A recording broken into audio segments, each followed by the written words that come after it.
bem-vindos a mais um episódio aqui no canal do Imigrantes USA. Eu sou a Larissa Salvador, advogada de imigração, e hoje nós vamos falar sobre um assunto que a maioria das pessoas que estão no Brasil não tem a menor ideia, mas para as pessoas que estão aqui nos Estados Unidos e têm a intenção de se legalizar, enfim, ou até mesmo pessoas que estão fazendo a extensão de visto ou até mesmo a troca de visto, é importante saber sobre sponsor. O que é sponsor, né? O sponsor é uma pessoa que tem a responsabilidade financeira sobre um beneficiário de algum tipo de benefício imigratório. Então, praticamente um patrocinador, né? Um dos tipos de visto que você vai precisar, como eu já mencionei, é o visto de turista e o visto de estudante. Essas duas categorias de visto, você geralmente, como você não está trabalhando, você precisa comprovar que tem uma pessoa que pode ser responsável por você financeiramente ou você mesmo tem como ser responsável pelos seus custos aqui financeiramente. Agora, o outro tipo de visto ou o outro tipo de categoria, né, de pedidos da imigração que é necessário ter um sponsor é quando você faz a petição do Green Card para parentes. Tanto você sendo cidadão americano ou quando você tem uma pessoa que somente tem a residência permanente aqui nos Estados Unidos, tá? Então, nessas duas situações, você precisa de um patrocinador, um sponsor que possa, enfim, mostrar que ele pode ser responsável por você financeiramente. Uma das coisas que as pessoas geralmente não entendem é que quando você é o sponsor, quando você é o patrocinador, não é que você é responsável pelas dívidas daquela pessoa. Vamos supor que você casa, tá? Você é um cidadão americano, você casa e aquela pessoa tem um cartão de crédito. E aquela pessoa não paga o cartão de crédito e vocês estão na bad, vocês depois no futuro se divorciam. Quem é que vai pagar essa conta desse cartão de crédito? Bom, número 1 vai depender do seu acordo de divórcio, mas fora isso, a respeito à imigração, você não tem a responsabilidade de pagar por esse tipo de dívida. Então, muitas pessoas me perguntam, tá, doutora, então, quando eu sou o sponsor, o que eu faço? Qual é a minha responsabilidade? Mais uma vez, tocamos no assunto que é a preocupação dos Estados Unidos é você ser um peso no bolso americano. O que eles não querem é que você venha para os Estados Unidos, que você, assim, precise de assistência pública, e agora você que acabou de migrar também está necessitado de várias ajudas do governo. Então, esse é o foco deles, essa é a preocupação. Então, quando você é o sponsor, você tem responsabilidade com qualquer benefício do governo que aquela pessoa talvez peça. Então, se a pessoa foi ter filho no hospital e aí não tinha seguro e pegou um Medicaid para os filhos, um desses tipos de Medicare, Medicaid, o governo tem direito de cobrar aquele gasto para o sponsor, para o patrocinador. Vamos supor que, porque também tem casos de um amigo ser o patrocinador, que a gente vai entrar mais nisso daqui a pouquinho, mas só para manter aqui nessa linha de pensamento. Se eu fiz um pedido que é chamado food stamps, que é quando você pede assistência do governo para fazer compras mensais para sua casa, né, cesta básica, vamos dizer. O governo tem direito de não somente cobrar ao peticiário que fez o pedido pelo aquele Green Card, mas também ao joint sponsor, que é quando você precisa de mais uma pessoa porque a renda principal do peticiário não foi o suficiente. Então o governo sim tem o direito de correr atrás daquele gasto que houve do bolso deles, tá, para cobrir aquele imigrante. Agora, uma das coisas que é importante o sponsor, tanto o peticiário quanto também o joint sponsor saber, é que você não é responsável para sempre. Não é, nossa, essa pessoa vai ser um peso, então você sempre ficar preocupado com essa pessoa para sempre. Não é isso. O que acontece? Quando aquela pessoa recebe o Green Card, recebe o social, o mínimo que ela precisa trabalhar com o social dela, para o sponsor não ter mais essa responsabilidade, é 40 quarters, que são 40 trimestres praticamente, para aquela pessoa não ter mais aquela responsabilidade com aquele imigrante. Outras situações também que acabam com essa responsabilidade é tanto a pessoa virar cidadão americano, tá? Se aquela pessoa passou o tempo que ela precisava, ela faz a aplicação para cidadania, vira cidadã, a sua responsabilidade acaba. E também, se o sponsor morre, a herança ou então o patrimônio dele não vai continuar com aquela responsabilidade de manter aquele imigrante e, obviamente, se aquele imigrante morrer, ali também morre a responsabilidade do sponsor com aquele imigrante, tá?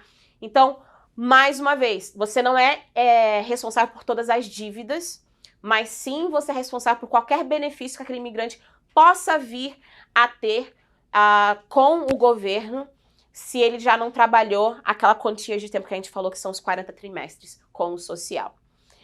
Agora, o próximo ponto é quem pode ser um sponsor. Você, para ser um sponsor, você precisa ser ou cidadão americano ou você precisa ter a residência permanente aqui nos Estados Unidos. E uma coisa que é importante as pessoas também manterem em mente é que você tem sim um mínimo que você precisa estar fazendo para você qualificar como sponsor para aquele imigrante que está vindo, ou aquele imigrante que você está fazendo o ajuste de status aqui nos Estados Unidos. Existe uma tabela que está sempre disponível no site da imigração. O site da imigração é uscis.gov, G-O-V, tá? E lá você vai procurar o I-864P. Nesse formulário tem exatamente quanto que você precisa fazer, qual é o mínimo que você precisa fazer, dependendo também do tamanho da sua família. Porque vamos dizer, a gente vai trabalhar muito com o exemplo de casamento, porque é o mais fácil pra gente desenrolar. Se você casou, tá? E você tá fazendo a aplicação pro seu esposo, e você já tinha um filho ou 2 filhos de um casamento anterior. E aqueles 2 filhos sempre estão no seu imposto de renda. Você sempre declara eles no seu imposto de renda. Quando você vai olhar essa tabela para saber o mínimo que você tem que fazer para poder ser o sponsor do seu esposo, você não vai somente ver você e ele. Não. O número de dependentes da sua casa total vão ser 4 pessoas. Vão ser os seus 2 filhos, você e o seu marido. Então, você vai precisar fazer o necessário mínimo para 4 pessoas. Agora, vamos dizer que você casa, você não tem filhos e não tem ninguém dependente no seu imposto. Aí, o número vai mudar porque é somente você e o seu marido, tá? Então, tem essa diferença. Às vezes, as pessoas se confundem em como calcular o mínimo necessário para ser o sponsor da pessoa que você está fazendo a petição. Agora, tem pessoas que não vão ter o suficiente para cobrir, né, esse mínimo que a imigração requer do peticiário. O que você faz? A opção é você ter um joint sponsor. Um joint sponsor é praticamente uma pessoa que vai se juntar a você, também precisa ser residente ou cidadão americano, para poder comprovar que, ok, o peticiário não faz o suficiente, mas eu tenho status nos Estados Unidos e eu posso ser o sponsor também por conta da minha renda anual. Coisa importante para se lembrar, quando você vai calcular o mínimo que esse joint sponsor precisa fazer, não é somente a família dele. Vamos dizer que a pessoa seja casada e tenha 2 filhos. Quando você olha na tabelinha, aquela pessoa não precisa fazer o suficiente para 4. Vão ser 4 mais o imigrante. Então, eu tenho que fazer o suficiente para 5 pessoas, tá? Mais uma vez, eu sempre falo, repito, procure um profissional. Porque são nos detalhes que você acaba se perdendo e se prejudicando. E eu já tive vários clientes que se perderam até mesmo nesse cálculo de quem é que faz documento, quem é que assina, quem não assina, que você acaba se prejudicando. Mesmo quando você tem um joint sponsor, mesmo quando você precisa de um joint sponsor, o peticiário, de qualquer forma, precisa sim apresentar a documentação dele e precisa sim fazer a documentação para ser um sponsor, mesmo não fazendo o suficiente. Então, precisa da documentação do peticiário como sponsor e do joint sponsor. Agora, doutora, o que eu preciso? Qual é a documentação que eu preciso? Gente, você precisa comprovar o status daquela pessoa. Então, se é cidadania porque nasceu aqui, você precisa de uma cópia do passaporte ou então da certidão de nascimento. Se você é cidadão porque você virou cidadão aqui, você vai precisar de uma cópia da sua cidadania e também o seu passaporte americano. Agora, se você é um residente permanente, você vai precisar da cópia do seu green card. Também é preciso da cópia dos seus impostos de renda dos últimos 3 anos, tá? Você não precisa entregar os dos últimos 2, se você não quiser, porque eu acho que às vezes as pessoas falam, mas nos 2 últimos anos, antes desse último agora, eu não fiz o suficiente, eu preciso apresentar a cópia? Não, você não precisa apresentar a cópia, mas a gente vai precisar dos valores e eles somente julgam se você é o sponsor, se você tem o suficiente ou não para ser o sponsor, do seu último imposto de renda, tá? Mas o último imposto de renda precisa sim ser apresentado. Outra coisa, às vezes a pessoa não tem como comprovar somente no imposto de renda por várias razões, por várias deduções que você tem, por causa de emprego, empresas, enfim. Você pode também apresentar os seus extratos bancários e também qualquer fundo de investimento que você tenha para comprovar que você tem sim o suficiente para bater naquele mínimo que a gente já conversou aqui, que é preciso, dependendo de quem você é, da onde que você é. Enfim, as pessoas às vezes me perguntam, doutora, mais uma coisa, se eu sou o sponsor, eu também sou responsabilizado por qualquer crime que essa pessoa vá cometer ou já cometeu? Não, não, não. Nós somente estamos falando sobre responsabilidade financeira quando você está lidando com qualquer benefício do governo, tá? Então, se durante o processo, depois a pessoa pegou o green card, ela foi presa porque, sei lá, matou alguém, você não é responsável por isso. Somente responsabilidade por benefícios públicos que aquela pessoa possa vir a fazer o pedido no futuro. Não são todos os estados que correm atrás e nem sempre o governo federal corre atrás, mas sim eles têm o direito de fazer esse pedido se for necessário, tá? Então, mais uma vez, sponsors são necessários para o visto de turista, para visto de estudante, quando as pessoas, elas si próprias, não podem bancar a estadia delas aqui nos Estados Unidos.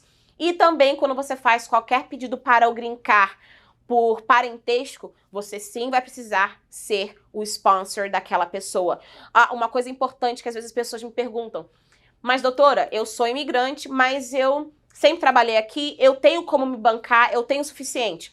Se você trabalhou sem permissão de trabalho, você não pode ser o seu próprio sponsor. A sua renda não pode ser usada para esse propósito. Então, sim, precisa ser o peticiário ou então um joint sponsor, tá legal? Mais uma vez, eu sei que é bastante informação, procure sempre, sempre, sempre um profissional para que você possa ter uma análise do seu caso em específico. Por quê? Todo caso é diferente. Eu sei que todo mundo tem um amigo que tem um padeiro, que conhece um mecânico, que já fez um caso parecido, mas aquele amigo do mecânico do padeiro não é você. Ele não nasceu onde você nasceu, não tem a família que você tem, não tem a renda que você tem, não tem as situações peculiares que você tem na sua vida que te faz você único, completamente diferente de todo mundo. Então, sempre procure um profissional para que você possa ter a ajuda necessária. E lá no escritório, nós damos toda essa assessoria para todos os nossos clientes. E se você quiser, entre em contato. O número é 954-773-8175. O nosso e-mail é o info@salvadorlaw.pa.com. E, por favor, assinem aqui no canal do Imigrante USA, tanto no YouTube e também nós temos a nossa página no Insta, que é salvador.law, para você sempre estar recebendo as melhores informações, as melhores dicas para as melhores decisões suas e do futuro da sua família. A gente se vê na próxima.